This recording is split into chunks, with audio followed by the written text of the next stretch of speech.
Did Julius Caesar exist? Did Cicero exist?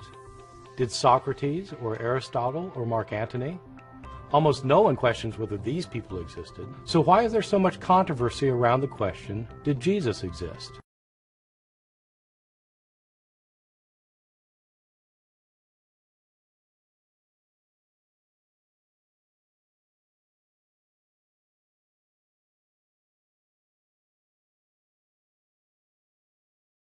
Are there any other documents besides the Bible that talk about Jesus? Yeah, actually there are. Jesus of Nazareth is referred to in Roman, Jewish, and extra-biblical Christian sources.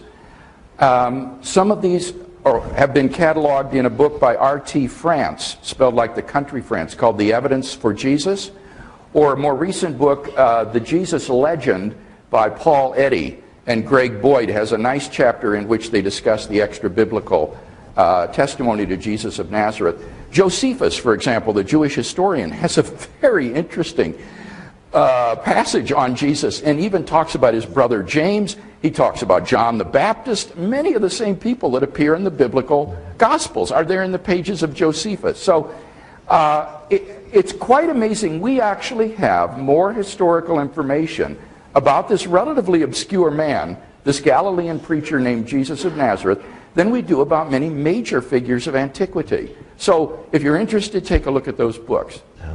The reason I bring it up is simply in the course of preparing for this debate, I encountered the claims that there is no record of Jesus apart from Who said the that? Gospel. I didn't even look at it. It struck me as quite a wild claim. I will say there are certain kooks out there writing today, especially on the internet, people like G.A. Wells and others who make these radical claims like Jesus of Nazareth never existed and so forth. And they're completely rejected within the guild of professional historians and biblical scholars. And the book by Eddy and Boyd that I mentioned deals extensively with some of these fellows. But as I mentioned, the passage in Josephus, in Tacitus, the Syrian writer Marabar Serapion, there are references in Jewish Talmud. They're discussed in the sources that I gave you. Thanks. I was rather struck by the claim, and it seemed quite wild to me.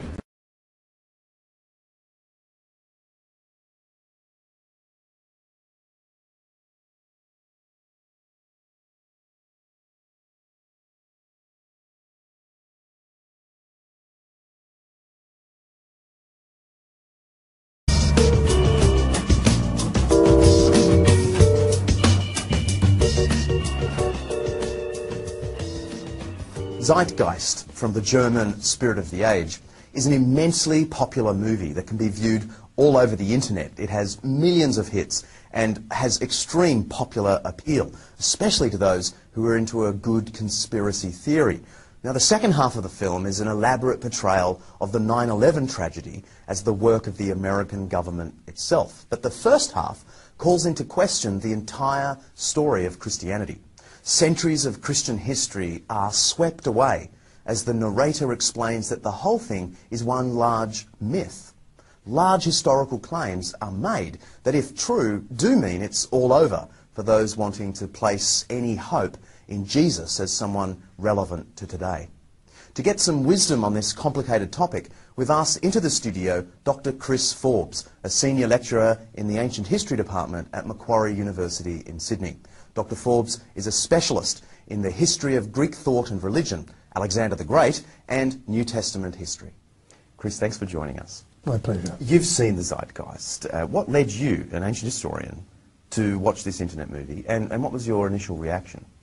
Well, I first heard of it because my daughter was spending 5 months studying in Russia. She was at St. Petersburg, and Christian friends of hers there were getting a really hard time by people making claims from the movie, and she emailed me and said, "What can you find out about it?" So I had a look. And your response? Well, I ended up almost laughing because the claims it makes are mostly wildly wrong and in some cases simply silly. Can we focus in on what is really the heart of the claim of the movie as it connects with Jesus? And that is that the whole Jesus story of him being born right through to his crucifixion and resurrection is a mishmash of ancient mythologies. In particular, the mythology of the sun god of Egypt, Horus, we're told. John, can I stop you there? Horus isn't a sun god. Okay, but the movie says that he is. Yes, it does, but he's not. What sort of god was he? He's the god of the sky. Ra is the sun god. Okay. That makes the connection between him being a sun god and Jesus being the son of God more difficult, doesn't it? I thought it was only a pun to start with. I mean, the Son of God, S-U-N-S-O-N, it's a perfectly good pun in English. Well, it's a fairly bad pun in English. But it doesn't work in Egyptian, and it doesn't work in Greek, and it doesn't work in Latin. It's just a pun. So leaving all that aside, yeah. The claims about this particular sky god then, Horus, are that he was born on December 25th. He was adored by 3 kings. He grew up, he had 12 disciples. He was crucified, and then he was resurrected. Well, that sounds like the Jesus story. It does, because that's what it is. But it's not the Horus story. Oh, by the way, you left out born of a virgin. Born of a virgin, indeed. Yes, except that his mother Isis wasn't a virgin. And there's no suggestion in the Egyptian sources that she was. This whole list of parallels are true of Jesus, aren't actually true of Horus at all. The ancient sources don't mention these details? It's pretty unlikely that the ancient Egyptians would say that Horus was born on December the 25th, because December is a Latin month and their calendar is completely different. Was Horus crucified and raised from the dead? No, Horus wasn't crucified. Horus wasn't killed at all. Osiris was killed, betrayed and killed by his brother Set, who then cut up his body into very small pieces and had them scattered all over Egypt so they couldn't be patched back together and resuscitated. And the rest of the myth of Osiris is about Isis gathering the pieces of his body, binding them up with bandages so that he can become the first mummy and therefore be resuscitated. But all of that happens not in historical time. That all happens in the Egyptian equivalent of the dream time, in mythological time.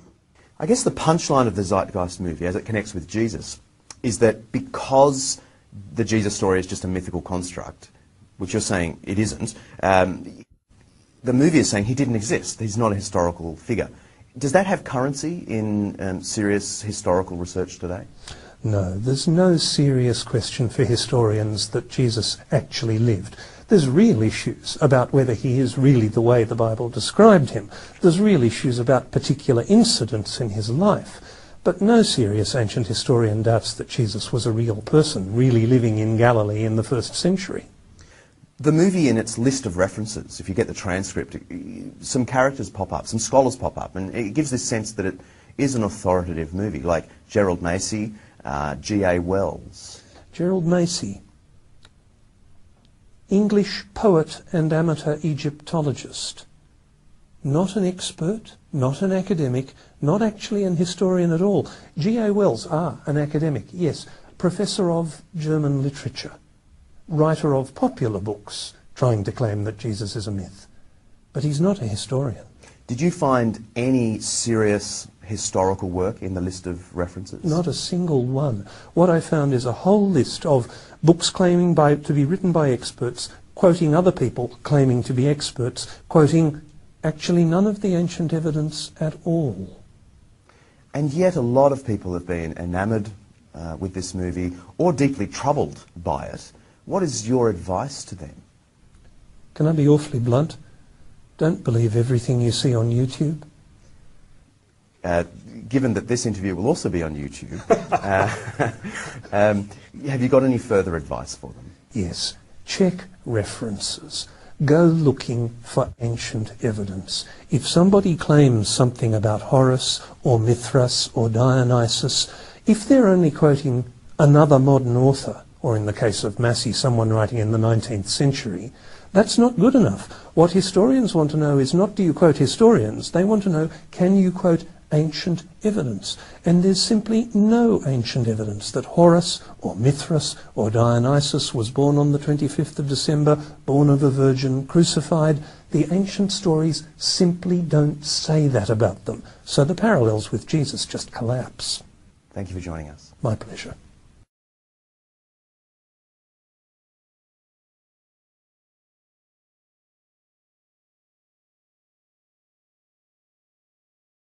I can assure you, as a historian, that whatever else you might want to say about Jesus, he certainly existed. The historical Jesus may not have been the person that people imagine today, but he was a real person, and we can know some things about him. You don't have to believe that Jesus was the Son of God in order to accept the facts of history. And that's what I deal with in my book, the facts. Skeptics like to say that we don't have the original texts of any of the Gospels of the New Testament, and we don't have any historical records of Jesus from his day. That's absolutely right, but it's also true of virtually everyone who lived at his time, including such powerful and important figures as Pontius Pilate, the governor of Judea, and Josephus, the Jewish historian. Some of those who claim that Jesus was a myth argue that he was invented along the lines of the gods of pagan mythology, who also died and were resurrected. In my book, I show why that also cannot be correct. The evidence for the historical Jesus, as for Pilate and Josephus, is overwhelming when looked at through the impartial lens. Did Jesus exist is a historical detective story. I invite you to look at the hard, cold facts of the case and judge for yourself.